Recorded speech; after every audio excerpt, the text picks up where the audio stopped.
Selon la Bible, que signifie avoir la foi? C'est ce qu'on va savoir aujourd'hui à l'émission La Parole vivante.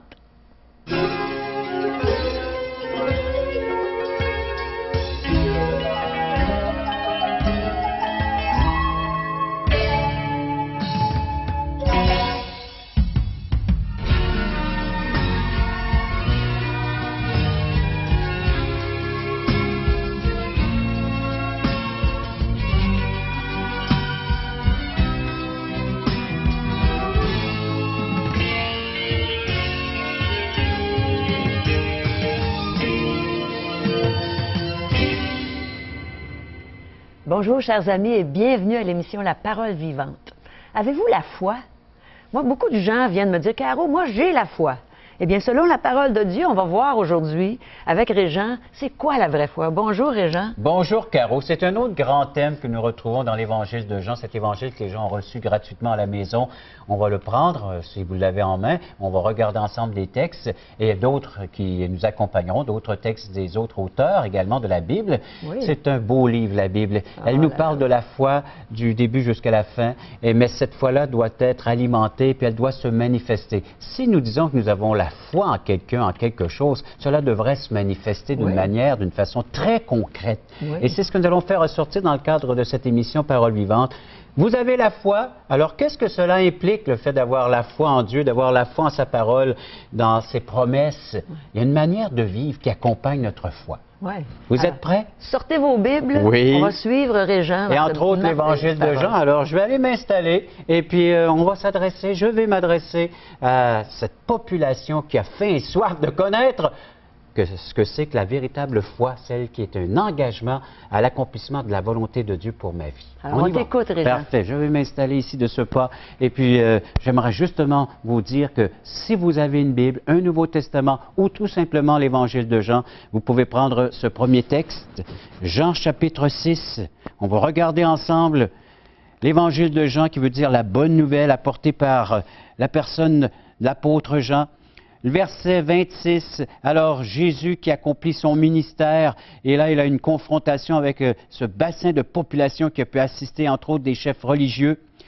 Verset 26, Jésus leur répondit, en vérité, je vous le dis, vous me cherchez, non pas parce que vous avez vu des miracles, mais parce que vous avez mangé des pains et que vous avez été rassasiés. Et le verset 27, que j'aimerais qu'on s'arrête pendant un instant, travaillez.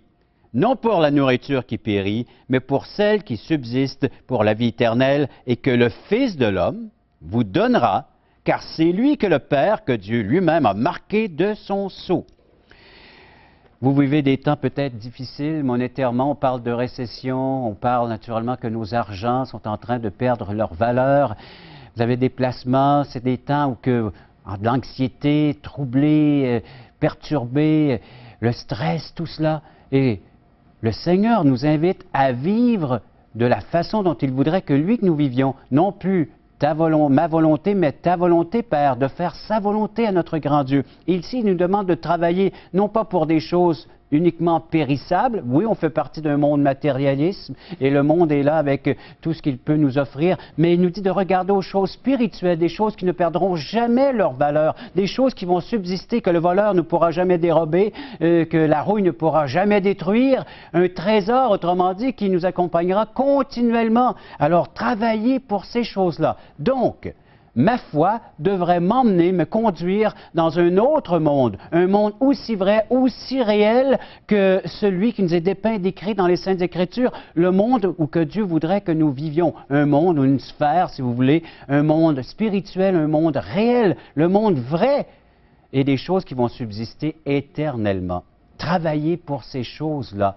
Donc, accomplir la volonté de mon Père. Voyez-vous, je change d'entrepreneur. Avant, je bâtissais à ma façon ma vie, ma manière de vivre. Maintenant, je me soumets ou j'accepte un autre entrepreneur. C'est comme si ici, j'avais installé dans mon cœur une petite pancarte à l'extérieur qui dirait « Ici, c'est un chantier de construction. » Et ça travaille en dedans. Et laissez-moi vous dire que l'Esprit Saint est à l'œuvre. Et ce que l'Esprit est en train d'accomplir comme œuvre à mon être intérieur, cela devrait se manifester par une manière de parler, une manière d'agir, une manière donc de vivre.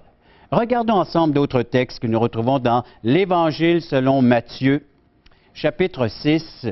C'est le premier livre du Nouveau Testament. Je vous en fais la lecture. C'est une prière. Tout le monde la connaît, tout le monde la cite par cœur. Elle est là à la télé, elle est là dans des mouvements religieux. C'est le Notre Père. Et dans Matthieu 6, verset 9, « Voici donc comment vous devez prier.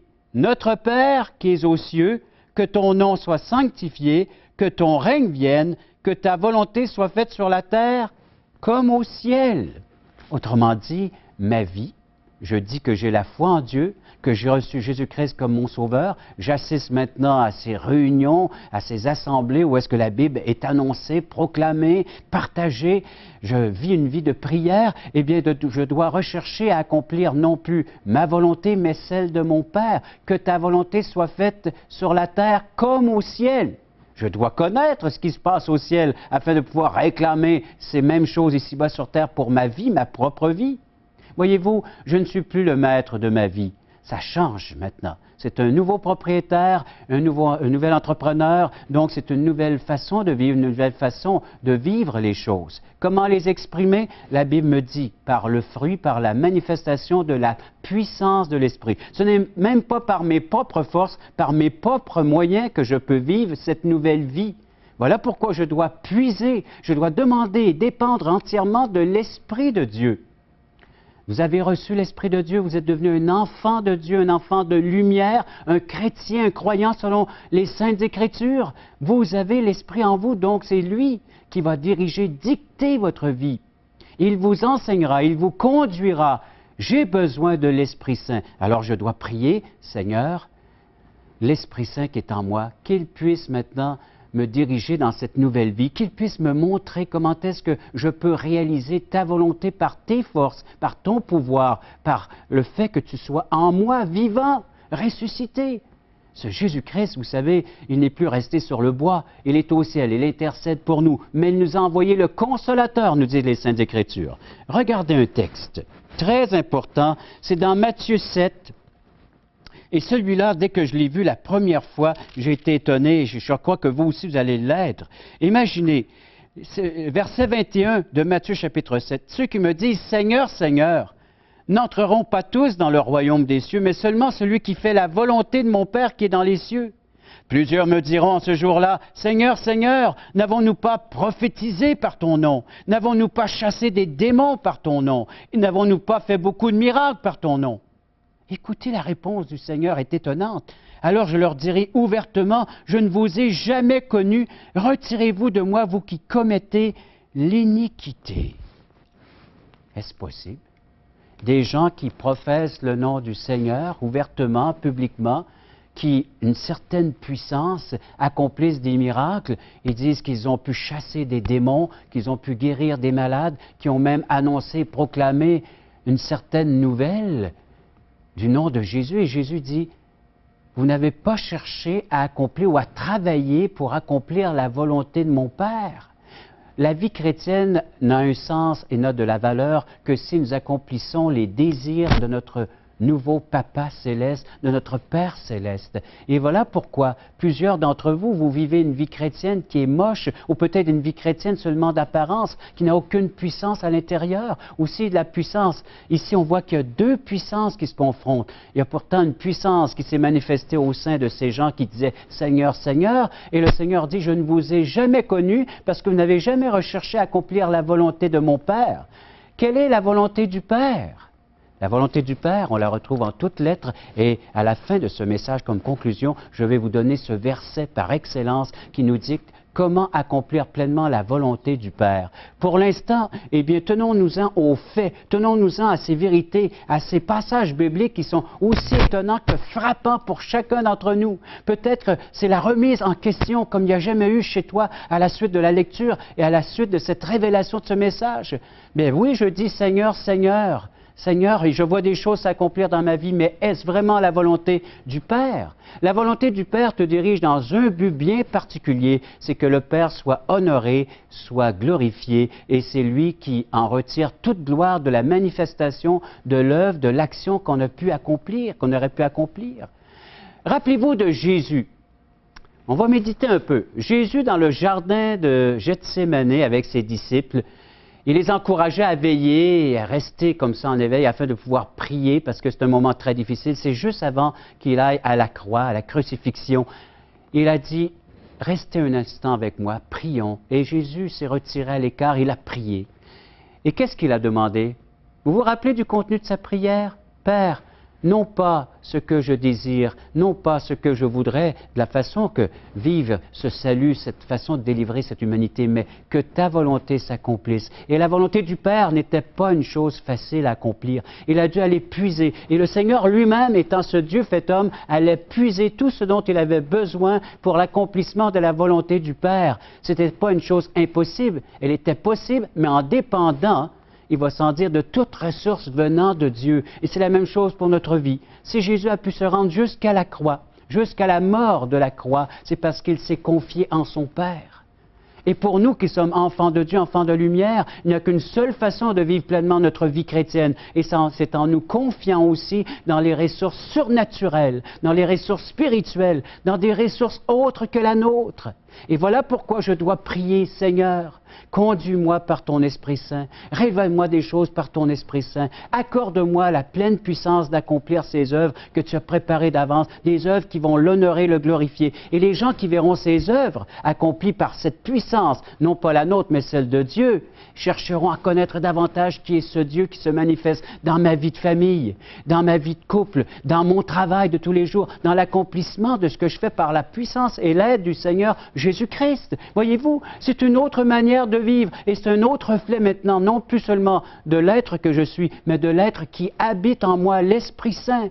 Et les gens pourront le voir se manifester, mais qu'y a-t-il dans son ouvrage? Comment se fait-il qu'il a le si grand cœur à l'ouvrage et le cœur d'accomplir pleinement les désirs de son patron et d'honorer son entreprise, ou à la maison, l'éducation des enfants, ou d'accomplir des tâches comme ça quotidiennes? Comment se fait-il qu'il trouve un plaisir, qu'elle trouve un plaisir de pouvoir vivre pleinement cette vie chrétienne, une vie unique en son genre? C'est la vie que le Seigneur nous donne, c'est cette nouvelle vie. Et voilà pourquoi il y a des bouleversements et des changements. S'il n'y a pas ça, posez-vous des questions, parce que le chrétien devrait vivre, non plus selon sa directive, mais selon les directives d'un nouveau maître qu'on appelle le Seigneur Jésus-Christ. Et il veut nous conduire, lui, dans un moment de vie rempli, il va s'en dire abondante.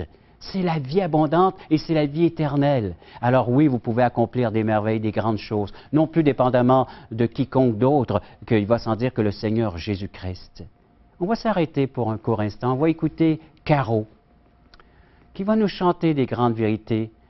Je lève les yeux vers les montagnes.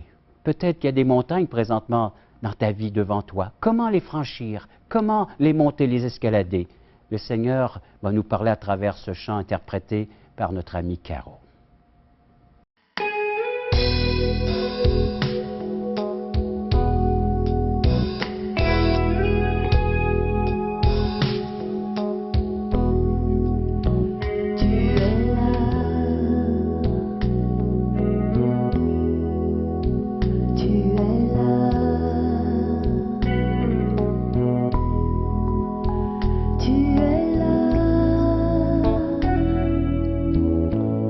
Jésus, tu es là.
Jésus, tu es là.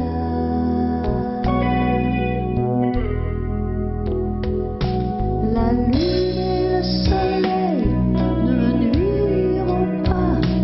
De tout mal, tu me garderas. De mon départ à mon arrivée, je suis sûre que tu vas me garder.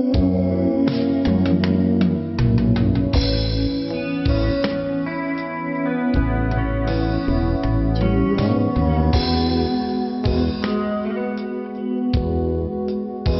es là. Tu es là.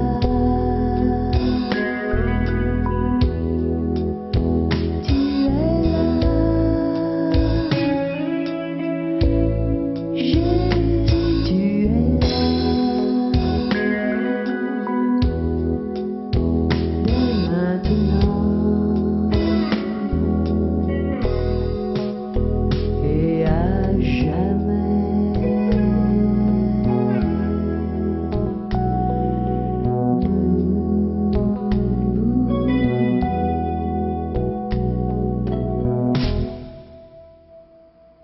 Merci, Caro, de nous avoir rappelé que Jésus est là. Cette source d'inspiration de ce chant n'est nul autre que le psaume 121 qui nous dit, je vous rappelle et je vous cite quelques versets, « C'est celui qui ne permettra pas que ton pied chancelle, celui qui te garde ne sommeillera point, et puis il ne dort, celui qui garde Israël, il est celui qui te garde, il est l'ombre à ta main droite, imaginez, et le soleil ne te frappera point, mais l'Éternel gardera ton départ et ton arrivée dès maintenant et à jamais. » C'est une promesse. Et si vous avez foi, confiance en cette parole, le Seigneur dit, c'est ce qu'il va accomplir pour toi. Il va garder, même pendant ton sommeil, il va veiller sur toi, ton départ, ton arrivée, c'est-à-dire le départ lorsqu'on est arrivé sur cette terre, le départ lorsqu'on le moment viendra de quitter cette terre. Alors le Seigneur a dit qu'il va veiller, qu'il va pourvoir, il va nous donner tout ce qui est nécessaire. Cela devrait faire que mon âme soit gardée en paix lorsqu'il est soumis à cette autorité venant de la parole de Dieu et de ce nouveau Maître, le Seigneur Jésus-Christ. Jean chapitre 6, comme conclusion de ce message. Toujours le contexte où Jésus a accompli des miracles et que les gens se questionnaient, c'est en rapport avec Jésus, quelle relation je devrais-je établir. Jean 6, le verset 28, la foule, ils lui dirent, « Que devons-nous faire pour accomplir les œuvres de Dieu ?» Et Jésus répond au verset 29, « L'œuvre de Dieu, c'est que vous croyez en celui qui l'a envoyé. » L'œuvre de Dieu, c'est de croire, c'est de placer entièrement votre confiance dans la personne de Jésus, parce que la personne de Jésus est celui ou celle qui va pouvoir vous accorder tout ce dont vous avez besoin pour alimenter cette foi. La foi, elle a besoin de nourriture, elle a besoin d'être alimentée, elle a besoin d'être énergisée. C'est comme une pile, hein? Alors, vous mettez votre pile dans votre appareil, il n'y a rien qui fonctionne. Souvent, la vie chrétienne, malheureusement, pour plusieurs, c'est comme ça. Il ne se passe rien.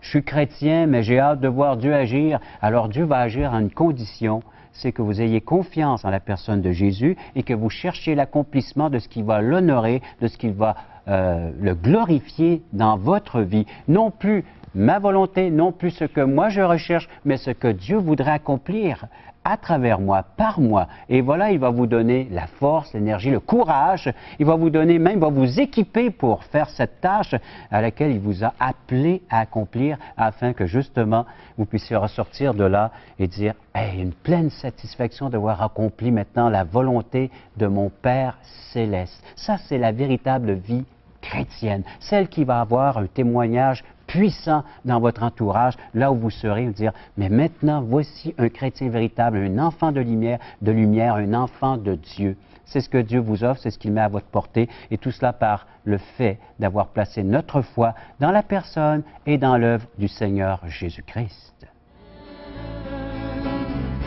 Toi qui es là, viens à la croix, Jésus t'appelle. Régent a mentionné aujourd'hui qu'un chrétien véritable, celui qui a la foi en Jésus-Christ, peut être un témoignage, peut avoir un témoignage puissant. Alors, aimeriez-vous entendre un témoignage puissant? allez dans un des merveilleux déjeuners de l'espoir. Vous allez entendre le témoignage d'une personne qui est née de nouveau, qui a cru en Jésus-Christ seul pour le pardon de ses péchés et le don gratuit de la vie éternelle. Alors voici nos coordonnées, les coordonnées dont vous avez besoin dans votre région. Regardez ce qui se passe dans cette salle. Il nous manque de la place. Voulez-vous m'aider à tasser le mur, s'il vous plaît? Hein? Jésus est vivant, il vit pour toi, il vit pour moi. Jésus est ici, il vient pour toi, il vient pour moi. Il est venu pour tous nous pardonner. C'est une nouvelle naissance. C'est comme une chenille qui est transformée en papillon. Mais il faut lui demander. Dieu vous offre la vie éternelle, mais il faut que vous la receviez. Parole vivante vous invite à participer à l'un des nombreux merveilleux déjeuners de l'espoir. Ces déjeuners ont lieu dans plusieurs restaurants réputés de la région et vous sont offerts gratuitement. Venez entendre le témoignage d'une vie transformée par la puissance de Dieu. Pour connaître les détails concernant l'endroit, la date et l'heure pour votre région, composez le 1-877-537-7647 ou notre site web www.espoir.ca.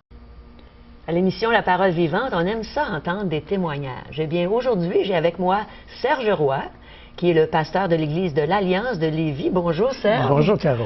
Tu nous donnes une grande joie aujourd'hui. On va écouter un peu, c'est de valeur qu'on n'ait pas beaucoup de temps, parce que je vous écouterai longtemps, mais votre témoignage, de la manière dont Dieu s'est servi pour vous amener à lui. Je crois que vous avez pas mal souffert avant de connaître le Seigneur, n'est-ce pas? Comme beaucoup de Québécois parmi nous, effectivement. Oui. Je te dirais, Caro, je viens d'une famille de 6 enfants et j'ai vécu une très belle enfance dans la campagne, dans le bas du fleuve, à Kakuna. Ah oui. Et j'ai des beaux souvenirs, l'amour de la nature, la découverte des premières années scolaires, d'apprendre à lire et à écrire. Ah, et j'étais oui. curieux de nature, j'aimais beaucoup les choses. Et à un moment donné, il y a eu un bouleversement dans ma vie rapide. Vers l'âge de 8 ans, on a déménagé de la campagne à la ville, À quel endroit? sur la rive sud de Montréal, à Saint-Basile-le-Grand. Oh, quelle différence! Et pour moi, ça a été un choc très difficile. Oui. J'ai eu de la misère à m'adapter à la ville, la foule, c'était menaçant. À l'école, c'était des grandes écoles et j'avais de la misère à... Je me sentais comme déraciné. Et l'effet que ça a eu sur moi, ça a été surtout l'isolement. Je me sentais beaucoup tout seul, même si j'étais dans une espèce de mer de monde. Il y avait plus de monde, mais vous vous sentiez plus seul. Oui, beaucoup plus seul. Et ça m'a amené aussi par rapport à la relation que j'avais avec mon père. Quand j'aimerais la campagne, mon père était commis voyageur, on ne le voyait pas beaucoup. Alors que lorsqu'on a déménagé à la ville, mon père a commencé à être à la maison régulièrement et la relation était difficile. Mon père était un homme perfectionniste, dur et un homme qui aimait beaucoup travailler, mais il n'y avait pas beaucoup de temps pour le plaisir et de temps pour les enfants. Donc c'était une relation qui était difficile, qui m'a amené dans l'adolescence à fuguer et à essayer de trouver... quelque chose qui pouvait prendre un sens à ma vie, me sentir aimé en quelque part, je dirais. Et ça a été aussi un temps d'influence, où est-ce que j'ai essayé de me faire des amis et malheureusement, je me suis laissé influencer dans des choses qui n'étaient pas nécessairement idéales pour moi. C'était la drogue et la gang, un peu de violence à travers cela. Et j'ai fugué d'une autre manière dans l'adolescence, à la fin de l'adolescence, c'est-à-dire dans mon âge adulte. À 21 ans, j'ai choisi de me marier. Et j'avais rencontré une jeune femme qui, elle aussi, avait besoin de sortir de son milieu familial parce qu'il y avait un mal de vivre qui était là. Et tous les deux, on se retrouvait ensemble et avec toutes nos bébites. Et il y a quelqu'un qui est entré dans votre vie aussi pour vous annoncer ce que Jésus avait fait? Ou? Effectivement. Il y a un moment donné, à travers une période excessivement difficile, j'ai dû traverser un divorce et ça m'a amené à un moment donné à travers un découragement, une espèce de dépression à ce moment-là et des pensées suicidaires. Et un soir, après quelques temps de vivre dans cette tempête-là de ma vie, j'ai crié à Dieu. J'ai dit, Dieu, j'ai besoin de savoir, est-ce que tu existes vraiment? Et si tu existes, est-ce que tu m'aimes? Ou moi, j'ai été oublié. Et quelques jours après, 7 jours environ après, Dieu a placé quelqu'un sur mon chemin qui m'a témoigné l'Évangile de Jésus-Christ, qui m'a partagé son propre témoignage. Comment elle, à travers la souffrance, elle avait rencontré Jésus. Comment Jésus avait transformé sa vie. Et elle m'a parlé de la paix et de la joie que Jésus lui avait donnée malgré les difficultés qu'elle vivait. Et j'avais tellement besoin de cette paix, de cette joie, de cet amour-là de Dieu. Et j'entendais Dieu me dire qu'il m'aimait à travers le sacrifice de Jésus-Christ à la croix. Et pour la première fois de ma vie, j'avais entendu parler d'un Jésus qui était vivant. Un Jésus qui changeait une vie. Et moi, j'ai dit, face à la mort qui était dans mes pensées, j'ai dit, c'est de cette vie-là que je veux. Et j'ai donné ma vie à Jésus-Christ. Tout simplement comme ça. Alors, Tout votre simplement. vie a été complètement transformée à partir de ce moment-là. Jésus a fait toute la différence. Je peux te dire, Caro, que je ne voudrais pas revenir en arrière. Du jour où j'ai connu Jésus-Christ, ma vie a été transformée. J'ai pu me réconcilier avec mon père. J'ai pu régler des problèmes avec mon ex-épouse. Et vraiment remettre toute ma vie dans la main de Jésus et marcher avec lui. Je marche encore avec lui. Je m'en réjouis. Ça paraît dans votre visage. Vous êtes rayonnant de l'amour du Seigneur. Merci beaucoup, Serge. Merci, Caro. Et on vous revient avec autre chose dans quelques instants.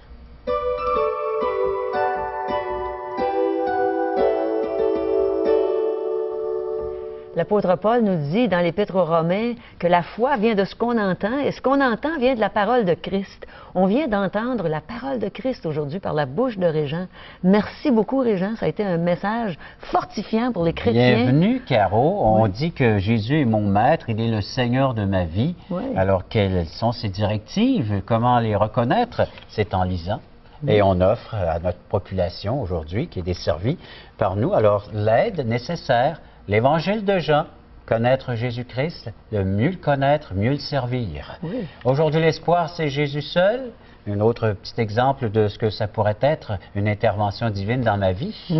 En contact avec Charles Stanley, des réflexions à tous les jours de la parole de Dieu, une nourriture pour notre foi. Oui, puis c'est d'actualité aussi. Oui, c'est vrai. C'est vraiment dans notre vie que les gens vivent aujourd'hui. Oui. Et les questions fondamentales de J. Blanchard, questions existentielles, et tout à fait gratuitement, un Nouveau Testament édition 2008. Alors, vous pouvez vous procurer ces choses en nous appelant à 1-877-l'Espoir, 1-877-537-7647, ou bien visiter notre site web espoir.ca. Alors, c'est déjà terminé pour aujourd'hui et on a hâte de vous revoir la prochaine fois.